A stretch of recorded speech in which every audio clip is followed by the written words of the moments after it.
Hi, I'm Calder Clark. I'm a destination wedding designer, and we're based out of Charleston, South Carolina. We are here today to talk about how we saved the day.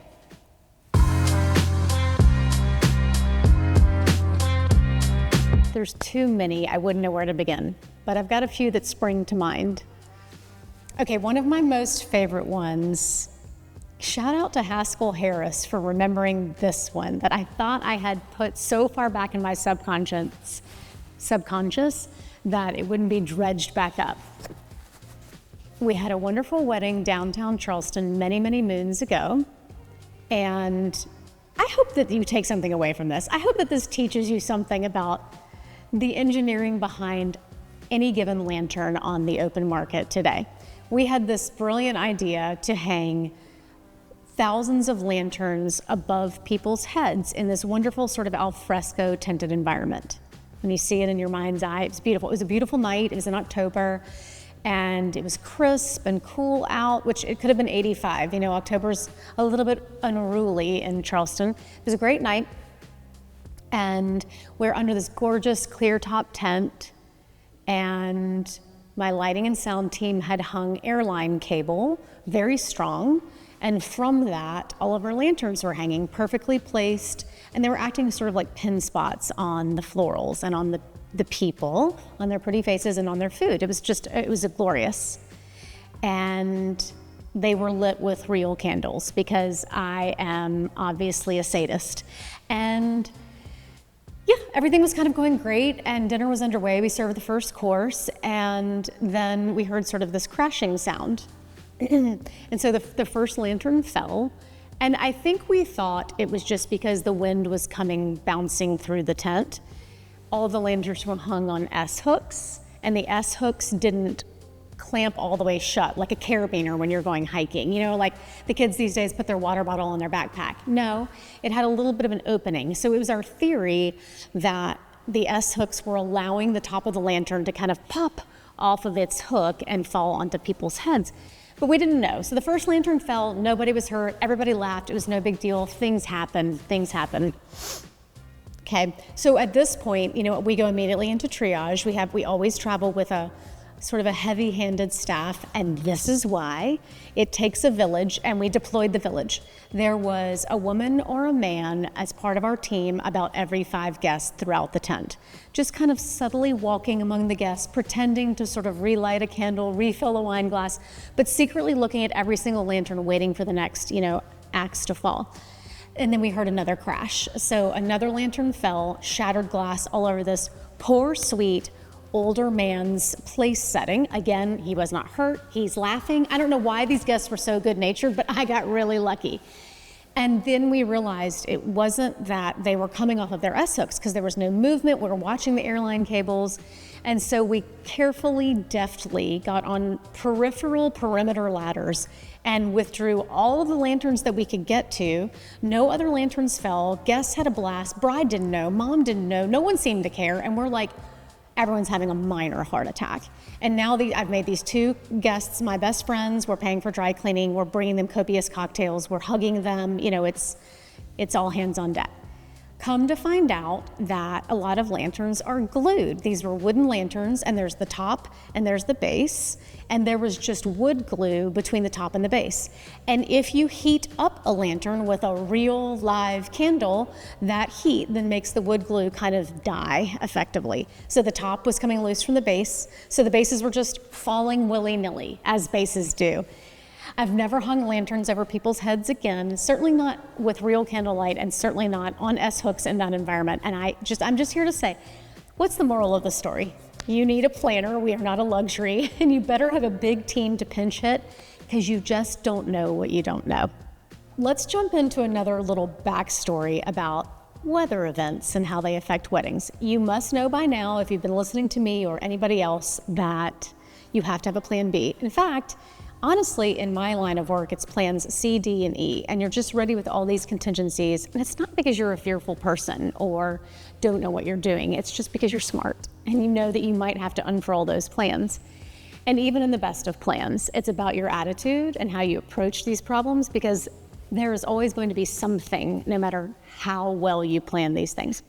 So we were at a private estate in the heart of Tennessee, and a beautiful piece of land, and it decided to monsoon. And when I say monsoon, it was like out of some sort of movie. Like, you know, movie rain, how it falls really hard? It fell like that for so many days leading up to the tented outdoor wedding with a floor that there wasn't much we could do. I remember when our teams kind of got on site right before we did, they called and said, whatever you do. And this is like pre the Amazon days.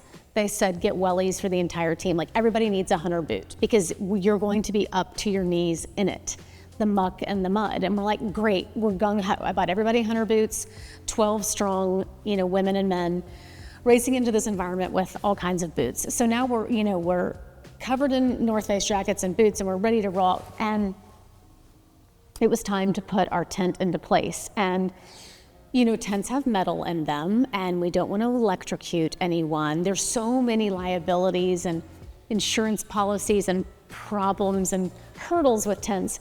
So I remember it was Thursday night, and I went to bed. Our tent was in place. We had our floor installed. It was still pouring, but everything was dry inside the tent as best as it could be. And we were humming along toward Saturday wedding day. And in the middle of the night, it was probably 2:00 in the morning, and I think I had like a Nextel flip phone, and it went, and it was my very favorite tenting vendor, who still to this day is my ride or die go-to. And they said, our forklift is stuck in the mud. And I was like, is that a problem? Yes, it's a problem, because we still had many things left to put in place, not the least of which was our restroom trailer tent. And our restroom trailer, and these things have to be forklifted. So he said, our forklift is stuck. And I'm like, well, let's think about that. You know, let's strategize. We got this. We're good at what we do. What's a solution? He's like, I need a backhoe. I need a backhoe to dig my forklift out so that my forklift then can take the restroom and put it into place so people can go to the potty. And I was like, awesome, I got you. We're in farm country. You can take the girl out of Tennessee, but you can't take the Tennessee out of the girl. I got the literal yellow pages and went page by page until I find someone who has like a John Deere facility or something. I don't actually remember, but I do remember I called like, you know, Randy, Andy, and God knows whom. And by 5:00 in the morning, on no sleep, I had a precious farmer from nearby come use his backhoe, gratis, mind you, to unearth our forklift from, 14 feet of mud so that our forklift could put our restroom trailer in place. Now, unfortunately or fortunately, we had this like grand plan for how guests would approach the wedding tent. It was going to be multi-terraced and multi-stepped with an al fresco cocktail deck and all these glorious pieces to the puzzle. And because of the land and how saturated it was, which no one could have avoided, we had to forklift the restroom trailer onto the front of the tent, so that you basically had to almost enter the restroom trailer to get to cocktails, which, you know what? Thank God for draping and beauty and an amazing floral and production team. That was the prettiest restroom trailer we've ever done. It looked like Versailles. It was fantastic. And guests were never the wiser until they chose to use the restroom, hours into the night. And they're like, oh, it's at the entrance. Interesting location for the restroom trailer tent. At least we were able to put it in place. The moral of the story being, always have a contingency plan and be ready to pinch hit. You've got to be flexible, intractable, calm, cool, and ready to have a good time no matter what a wedding can throw at you. Okay, this one's a doozy. We're talking shop. We're talking the backstory, the pinch hitting stories, the how we saved the day stories, and I think this one will either raise your blood pressure or make you very calm, because you know people like me exist to fix everything for you. We're obviously fixers. Anyway, this one brings back so much pain and also laughter at the same time. So, a client once told me, I don't know what I don't know, but you do. And I thought, wow, what a prudent, true, beautiful way to put it. And this is such an example of, once it happens to you once, it will never happen again, but you can't have anticipated it. Okay. An 800 guest wedding in a far-flung destination. 800 divided by 10 means we have 80 tables. Let's say we have 10 tops, which we did. And then I have sort of this like reputation for having Calder Clark level service. I'm a service nut. I think half of the problems that ever arise at a wedding or any kind of party are because you don't have enough service, and you certainly don't have enough high quality servers. And so 2 per table is my rule of thumb. I will do nothing less than that come hell or high water. So that's 160 servers, not counting bartenders and chefs and that kind of thing. And so these awesome guys and girls came to the party, and they were prepping and doing all the things that our service staff does on the day of a wedding. And our caterer had forgotten wine keys. And so when they were able to procure enough wine keys to start opening all of the wine that our guests would drink, which is minimum 2 reds, 2 whites per table, so 320 bottles, I think is the math, we had very little time left to do that. Well, you know, it's sort of like, remember when train A leaves Boston going 60 miles per hour and then train B leaves Los Angeles going 40 miles per hour? When will the trains pass? It's like, it's a 6th grade math problem that makes you want to, like, gives you a migraine. And so we realized like they were barely going to get all of the wine open in time, even for the guests to arrive. They started 4 hours before, and it took them all 4 hours. And so by the time they'd gotten all of the wine open under duress, their hands were bleeding. And so we were dispatched as a team to get white gloves, thick enough to not show the problems underneath. So now everyone has to be white gloved, because otherwise it would just be very unsightly. And on top of that, I start to look around, and, you know, again, recovering perfectionist, I noticed that a lot of our servers have like a rental tuxedo, which is totally fine. Why would all of these people, you know, own tuxedos in 5 colors to please a wedding planner, a crazy wedding planner? But the problem with that is a lot of them look like a flow is coming, and it's just not very polished. And I think to myself, while we're out getting wine keys and white gloves, we also need to get spray paint. And so I lined up 160 servers, because, you know, you're not off the hook if yours were gracing the ground. You need to line up too. And I said, pull up your pants and push down your socks, or leave your socks alone, or if you have no socks, sorry for you. And I went along with my team spray painting their legs black so that it would look like the extension of a black tuxedo pant.